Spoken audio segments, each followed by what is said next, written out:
How's it going, everybody? I did a little bit of changing on my mixer here, and I'll show you basically what I did. Cut the floor out here so I ain't got to go down. I moved the boiler down there, one pipe to the turbine, straight to the mixer, so there's no power saving. And this thing is, well, slow as hell because it does the 1 liter at a time.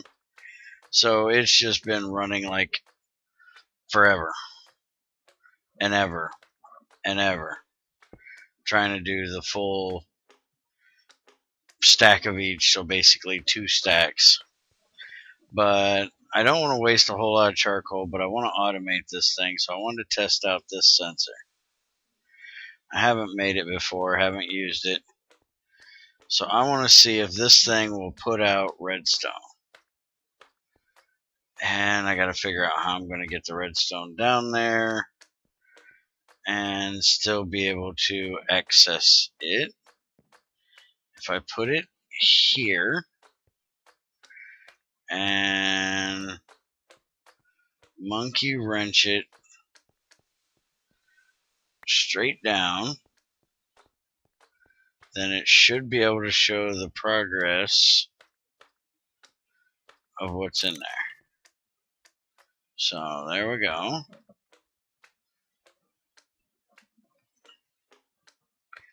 That's probably not going to tell me what I want it to tell me. I need something that's going to put out a redstone signal when there's absolutely nothing to be done in there. And what's weird is it never actually says 100.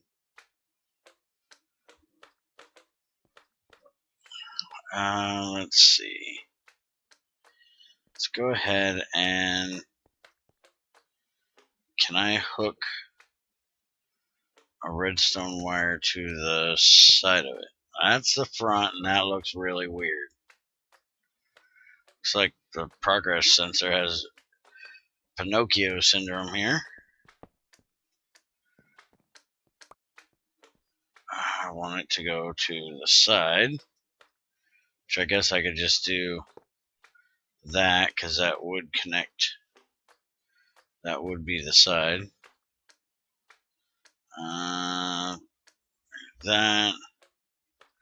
That,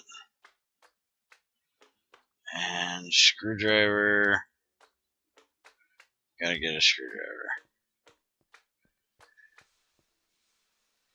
Don't mind Andy and his weird files at the bottom of the screen he's showing. He thinks we all need to know how he's doing with his update for Windows. Alright, so it does work that way. But I'd have to invert that signal. And there's a chance that it's going to mess up. I wish there was just like a comparator, a sensor that would tell this thing if it had anything. I wonder if the weight-o-meter would do that. Let's see what all we have here.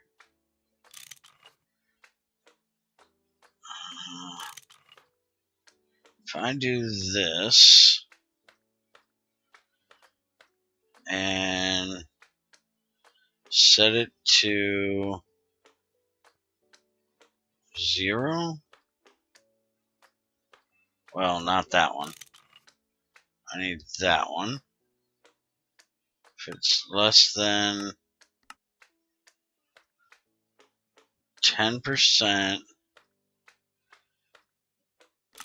averaging over 21. Is that gonna work? It's staying full. Problem is, I can't tell if it's going to work as long as it has stuff in there. And because I decided to put so much in there, it's going to take forever. But I'm thinking what I'm going to do is if I can figure out a good averaging for that, then I'll be able to put this down here that will shut this off when that has no more progress that it can do, or when its progress is stuck flat. That's the basic idea. That way I can automate this with the rest of my things to get its charcoal automatically, and when it has nothing to do, it'll shut off. That's my idea. So I'm going to go ahead and hook it up, see how it works. I'll let you guys know in the next video how well it worked. I thought I'd show you guys the premise of what I'm doing here.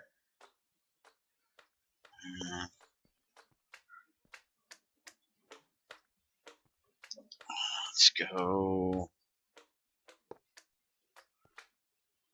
Could go right off there, but I don't want it sticking out over here. I don't mind it sticking out over here. So there we go. Now that should have brought it up, which is exactly what I don't want it to do. I got to invert the signal. So let's take that block out for a minute. Give me that back. Let's get rid of the stair. And where am I going to invert this signal at? Probably upstairs, actually. Let's go ahead and throw this back in here. At least I know the redstone part works. Let's go get... Do I have a redstone torch in here? I certainly do not. I've been processing redstone. Let's see if I got some over here. Hey, I do. Alright, so redstone torch, redstone. Alright, so we're going to have to take out... I guess I could take out that one. Put... I don't want to use cobble. Put that in. Disconnect this one completely. Put the redstone torch there, and that'll invert my signal. So now that should be off downstairs.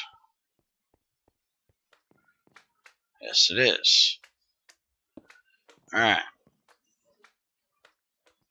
So we'll try that out, see how that works.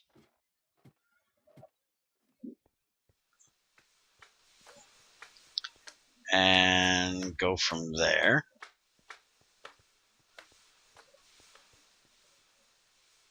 And as soon as that all gets done, the reason I'm doing all this tin alloy is I'm making pumps.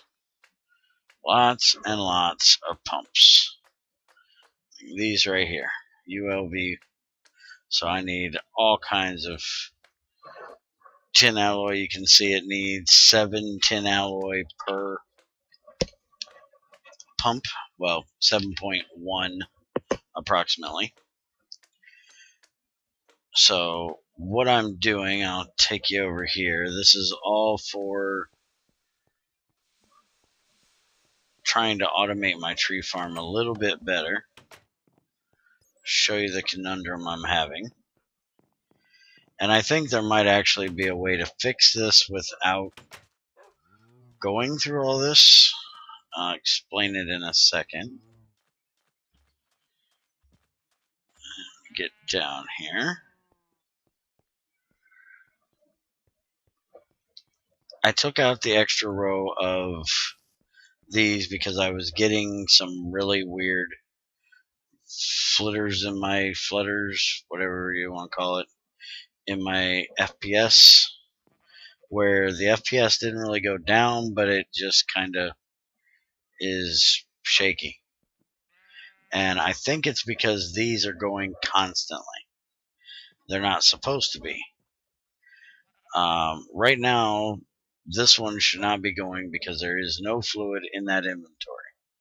Now, this one should because it is definitely full. So it should be trying to pump out, but this one should not.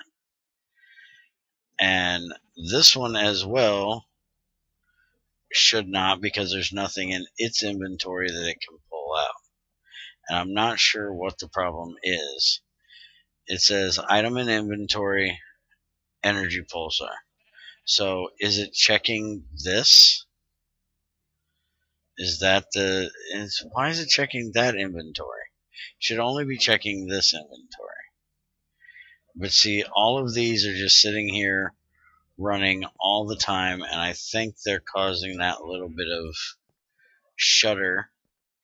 The other thing is it checks this pipe as an inventory rather than a pipe. Where's that stupid zombie at? Really? You're gonna walk right down my pipe, stupid? Get over here. And I think I could take out the wooden pipe there and put in a Buildcraft wooden pipe, and that would probably fix it. I am in the process of adding a lot more pipe down here. You can see it running all the way down through here. I'm going to end up putting a tank in here somewhere because I'm making a lot of this stuff and I need to put it somewhere where I can burn it rather than having to transport the drum every time it's full. And a drum really doesn't last that long, so I want to get it into a big railcraft tank, and then when it's full I can go, alright, let's kick on this boiler and make a bunch of steam. And you're a jerk because I don't have my bow, and I don't want you blowing up right there. So that's what I'm working on. I want to get all these railcraft, which I don't even know where I put them. Took them out of my inventory to go mining. I found me a salt vein and brought stuff back here so I can start processing it. So I'm processing iodine salt right now. I also have regular salt ore, and then sifting through just a bunch of random stuff I've been washing and stuff like that. And I got to get this out and get it processed actually. And I need to take this down to put in the other coke oven. But just been getting a lot of that stuff done. I needed salt because I ran out over here in my Aqua Regina processing line. I got to get some more saltpeter as well, so I ran out of that. I went through a bunch of that. The Aqua Regina processing takes a lot of saltpeter, but I've actually gone to the Nether and gotten some soul sand. Found a big soul sand area and dug a bunch of it up with Shadow the other day. And if you look at the uses for it,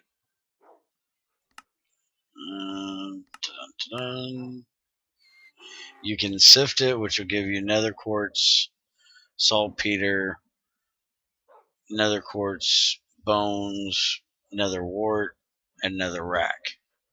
Or you can throw it into a centrifuge, which will give you sand, saltpeter, coal, and oil. And I've always loved this recipe. It's a good way to get oil.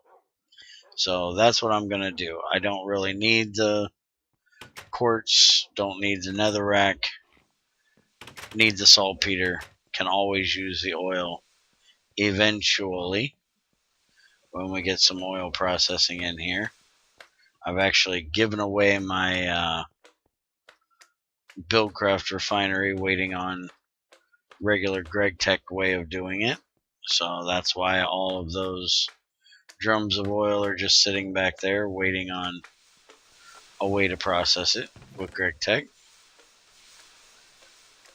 Oh, and I'm doing so light because I've got butt tons of bauxite I want to get processed, and I think I'm just going to do the aluminum reduction with sodium thing. Also have this over here so I can do my sodium persulfite. I did find a recipe that I got to ask Greg about. If you look at gold in the bath, if you do it with mercury, you get gold, which makes sense. If you do it with sodium persulfite, you get nickel. But if you do the tiny gold with mercury, you get gold. But if you do the tiny gold sodium persulfite, you get copper. So why do you get a different thing between this recipe and this recipe? Everything is the same input, so it should be the same output. The only difference is the size. So I got to say something to Greg about this and see if that's a bug, because I seriously doubt it's intended. Also, chainsaw. Greg sees a chainsaw a lot different than I do. I see a chainsaw as an upgrade to an axe. Greg sees it as an upgrade to a handsaw. So you cannot fell a tree with a chainsaw. I don't quite agree with it, but if you're wanting to, cut down trees like you do with an axe, don't make a chainsaw. It ain't gonna do it for you. So that's your PSA for that.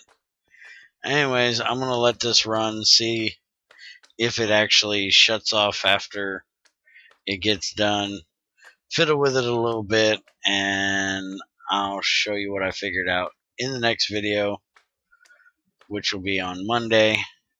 Hopefully I'll have the tin alloy all done, and I can get the pumps done and show you guys what I decided with that, and get a railcraft tank made to hold the creosote. I'm probably going to put it back over here next to the ethanol and the distilled water.